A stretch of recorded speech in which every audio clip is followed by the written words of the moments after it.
Plus ടുവിലെ ഫിസിക്സിലെ first chapter ആണ് electric charges and fields. ഈ ചാപ്റ്ററിൽ ത്രൂ ഔട്ട് ആയിട്ട് ചാർജുകളും അതുണ്ടാക്കുന്ന ഫീൽഡുകളെ കുറിച്ചാണ് ഇവിടെ പറയുന്നത്. ഇലക്ട്രിക് ചാർജിനെ നമ്മൾ റെപ്രസെന്റ് ചെയ്യുന്നത് സ്മോൾ ലെറ്റർ ക്യൂ അല്ലെങ്കിൽ ക്യാപിറ്റൽ ലെറ്റർ ക്യൂ വെച്ചാണ്. ചാർജിന്റെ യൂണിറ്റ് ആണ് SI യൂണിറ്റ് ആണ് കൂളം. അതിനെ നമ്മൾ C വെച്ച് ഡിനോട്ട് ചെയ്യും.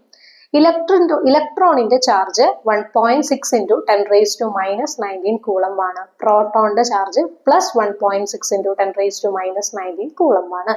ഇനി നമ്മൾ നെക്സ്റ്റ് നോക്കാൻ പോകുന്നത് ഈ ചാർജുകളുടെ പ്രോപ്പർട്ടീസ് ആണ്. മെയിൻലി നമുക്കിവിടെ പഠിക്കാനുള്ള ചാർജുകളുടെ പ്രോപ്പർട്ടി ഏതൊക്കെയാണ്? ക്വാണ്ടൈസേഷനും കൺസർവേഷനും ആണ്. എന്താണ് ക്വാണ്ടൈസേഷനിലൂടെ പറയുന്നത്? ഒരു ചാർജുകൾ കണ്ടിന്യൂസ് ആയിട്ട്, അതായത് ചാർജുകൾ കണ്ടിന്യൂസ് ആയി അല്ല എക്സിസ്റ്റ് ചെയ്യുന്നത്, കണ്ടിന്യൂസ് അല്ല, അത് എക്സിസ്റ്റ് ചെയ്യുന്നത് ചാർജ് ഓഫ് ഇലക്ട്രോണിന്റെ ഇൻറ്റീജർ നമ്പർ, അതായത് Q = +or- Ne ആണ് ചാർജ് ക്വാണ്ടൈസേഷന്റെ ഇക്വേഷൻ. നെക്സ്റ്റ് കൺസർവേഷൻ ഓഫ് ചാർജിൽ എന്താ പറയുന്നത്? ചാർജുകളെ ഒരിക്കലും നമുക്ക് ക്രിയേറ്റ് ചെയ്യാനും പറ്റില്ല, ഡെസ്ട്രോയ് ചെയ്യാനും പറ്റില്ല. ചാർജുകൾ ഒരു ബോഡിയിൽ നിന്ന് വേറൊരു ബോഡിയിലോട്ട് ട്രാൻസ്ഫർ ചെയ്യാണ് ചെയ്യുന്നത്. നെക്സ്റ്റ് നമുക്ക് നോക്കേണ്ടത് എങ്ങനെയാണ് നമുക്ക് ഈ ചാർജുകളെ അങ്ങോട്ട്, അതായത് ഒരു ഒബ്ജക്റ്റിൽ നിന്ന് വേറൊരു ഒബ്ജക്റ്റിലോട്ട് ട്രാൻസ്ഫർ ചെയ്യാൻ പറ്റുക. അതിന് 3 രീതിയാണ് നമുക്കുള്ളത്. ഫസ്റ്റത്തെ ആണ് ഫ്രിക്ഷൻ, സെക്കൻഡ് ടൈപ്പ് ആണ് ഇൻഡക്ഷൻ, തേർഡ് ടൈപ്പ് ആണ് കണ്ടക്ഷൻ.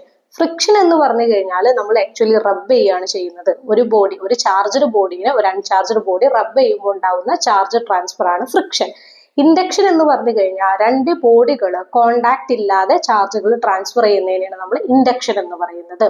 കണ്ടക്ഷൻ എങ്ങനെയാണ്? രണ്ട് ബോഡികൾ ഡയറക്റ്റ് കോണ്ടാക്റ്റിൽ വരുമ്പോൾ ഉള്ള ചാർജ് ട്രാൻസ്ഫർ ആണ് കണ്ടക്ഷൻ.